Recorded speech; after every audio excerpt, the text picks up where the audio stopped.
You know, there are a few Shabbats during the year that are very special Shabbats. And they are very special Shabbats because they get a very special name. Not every Shabbat has a name. Only a few of them have a name. There's one you may be familiar with, the one Shabbat between Rosh Hashanah and Yom Kippur is called Shabbat Shuvah, the Shabbat of returning. This Shabbat, our Shabbat, also is a special Shabbat because it has a special name. In fact, it has such a special name that all the other Shabbat of the year are really jealous of this Shabbat. Really. This Shabbat is called Shabbat Hagadol, the great Shabbat, the grand Shabbat. Can you blame them? I'd be jealous too. So on this Shabbat, because it's such a great, such a grand Shabbat, in our traditions we've added different things to the services. Some people add extra readings of Psalms that are actually connected to Passover because this is the Shabbat before Passover. The Shabbat Hagadol is the Shabbat before Passover. Other traditions have added the singing of traditional hymns on this Shabbat, mostly on Saturday morning. The Talmud, the rabbis of the Talmud, actually have written an injunction for all the rabbis that will follow in the generations thereafter, that rabbis on the Shabbat Hagadol, the Shabbat before Passover, should dedicate their Dvar Torah, their talk, to talking about the details of all the laws of kashrut, of keeping kosher for the holiday, the upcoming holiday of Passover. And we are also supposed to talk about the Haggadah, the storybook that is the central ritual item of our Seder, which kickstarts the 8 days of Passover. Sometimes even to literally quote passages from the Haggadah itself. So, we didn't add any additional reading of Psalms tonight. We're not going to make you sing traditional Hebrew hymns. You're welcome. However, for the next hour or so, I will discuss the innermost, most boring minutiae details of what it takes to keep kosher for Passover. Ready? Now, before you bolt to the nearest exit, I'm not going to do that. So don't worry, you can stay. Take a breath. It's all right. I'll do it after Shabbat services. But I'd like to talk nonetheless about the Haggadah. I'd like to talk about that story. I'd like to talk about the sharing of the story of Passover. The story was historically conceived, our scholars are telling us, back during the first exile, the exile in Babylon. I don't know if you know the story of that. Nebuchadnezzar and his armies from the Babylonian Empire ran through the kingdom of Judah, besieged Jerusalem, and after a while tore down the walls that protected her, decimated the people in the city, and ultimately burnt down the first temple that stood at its center. After that, he exiled most of our nation back to his home country, back to Babylon. And that was the time that our ancestors decided to write the story of Passover. And I think there's something remarkable about a people who, just a moment ago, saw their entire way of life completely destroyed, were completely physically defeated by another people, saw their only worship place burned to a crisp, were exiled and enslaved in a foreign country miles from where they were. And what did they do? They wrote a story. They wrote a story of liberation. They wrote a story of freedom. They wrote a story about overcoming odds, of triumph over aversions, over adversity. Even when the skies were the darkest all around them. This probably was the darkest time in the history of the Israelites to date, where they had every right to believe that they, in that moment, had lost everything. They nonetheless found within themselves the courage, the temerity, I don't know what you would call it, to actually write a story about liberation, to write a story about tomorrow, to write a vision for their own future and the future of their people. They wrote about a promised land where a new people was going to be reborn. They knew that what had been was never coming back. But they were writing about a story of a new people being born in a new land.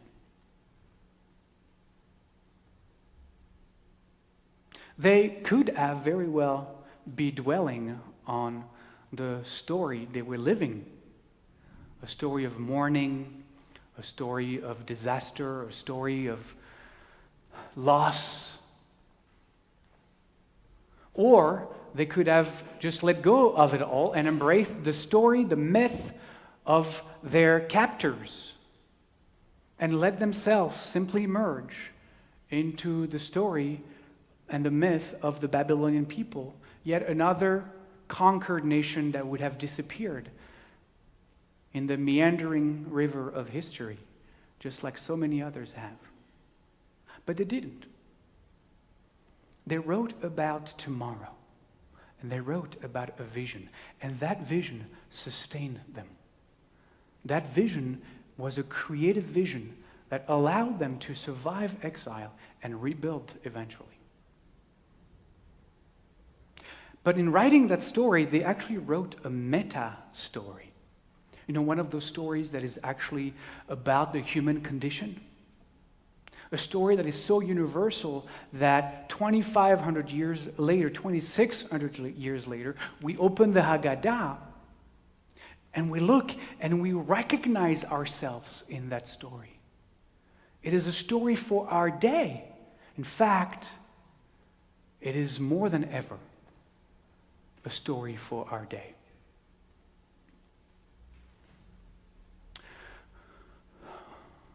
We, the people, we are stuck in Egypt. We are stuck, deeply stuck in Egypt. We are enslaved to a story. We are enslaved to a story that is no longer a sustainable proposition, not just for the continuation of human society, but for the survival of life on the planet as well. We are enslaved to a story that has desacralized and therefore allowed the desecration of our planet and the ongoing plundering of its resources. We are enslaved in a story that is in fact self-destructive, that is hungry for war,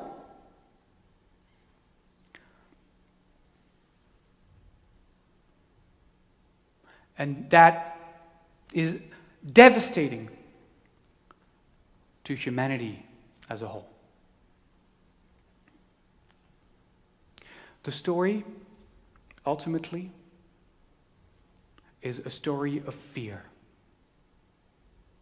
The story, ultimately, is a story of separation. The story goes like this. I and you are separate individuals living in the middle of other separate individuals in a universe that is completely and totally separate from us. Our purpose, according to the story, is to survive, reproduce, and maximize our self-interest. Maximize our self-interest at the expense of that other separate individual's self-interest. That other, by the way, is at best indifferent to our well-being, at worst, hostile. And we, so the story goes, we are to protect ourselves against this hostile universe of competing individuals, and in so doing, maximize our possibility of controlling.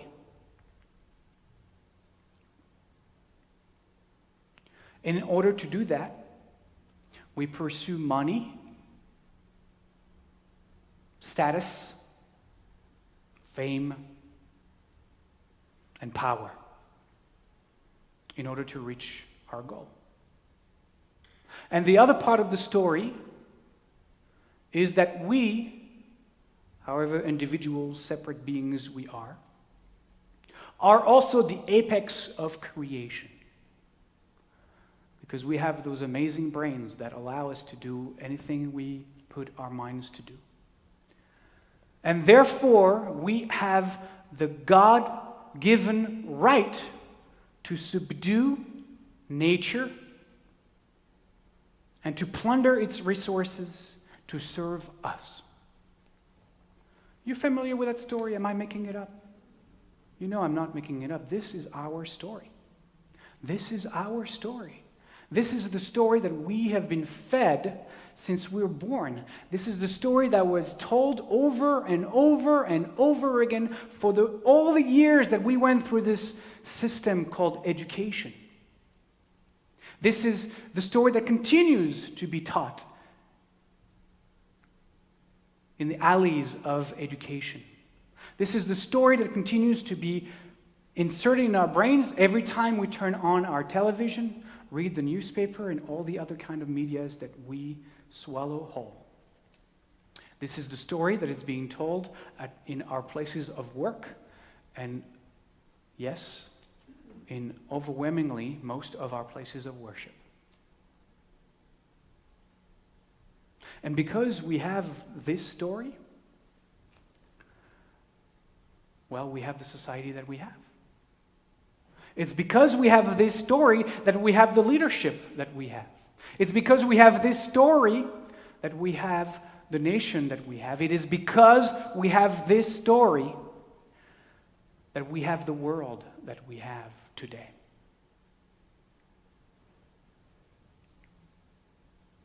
And it's all collapsing around us. All of it. And in our exile from source, in our Egypt, we are asked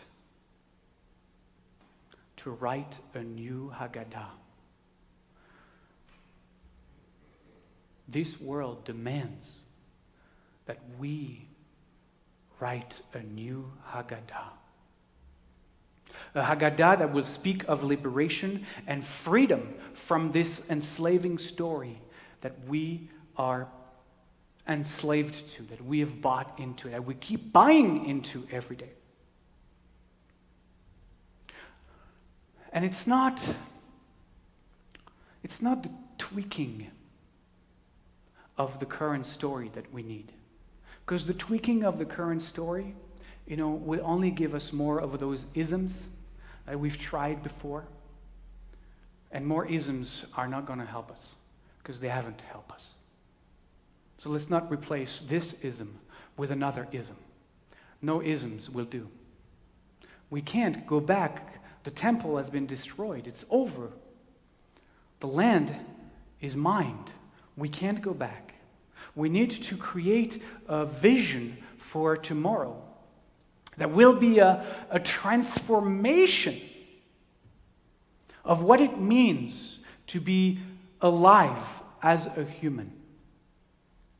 We need to write a story, to write a vision that will be a transformation of what our purpose is on this earth as humanity. Nothing short of that will do. We need a new Haggadah. We need a new Haggadah. We need a Haggadah that would write a story that is about love, as opposed to the current story that is about fear. We need a new story, a new vision that will have as its core the understanding and the living of interbeingness, of oneness, of absolute interconnectedness, as opposed to the current story of separation. We need a new Haggadah. And I believe that us here as Bet Aleph, as this community, we have been founded 24 years ago on these exact principles, with this exact message. We started to tell that story some 24 years ago, and we need to, as a community, continue to tell that story, continue to rewrite this Haggadah, but not just speak it, live it, embody it. And even that, I suspect, won't be enough. What is a little community on the hills, on one of the hills of Seattle, got to do with changing the meta-narrative of the universe? Well, there is an injunction in our tradition that says, and I learned that years ago, and I didn't really understand it, that says that each and every one of us in our lifetime have to write our own Haggadah. And I thought that was about sitting down on my desk and actually writing a little booklet thing. But today, I'm awakening to a higher dimension of what this injunction means. That injunction means that when we find ourselves stuck in our lives or in the story of our world, wherever we are in our Egypt, our way out is to write for ourselves, for our community, for our world, a new Haggadah, a new story, a new vision, a new way of being, a new way of existing in the world. And so, the responsibility lays on each and every one of us. That we are the ones individually who are called today, this Passover, this Shabbat Hagadol, because in the past few months the world has shown us that now is already too late. We are the ones called to begin the process of dreaming, imagining a post-capitalist world, a post-whatever this story of disaster, this nightmare is, that we are the ones called upon to write it.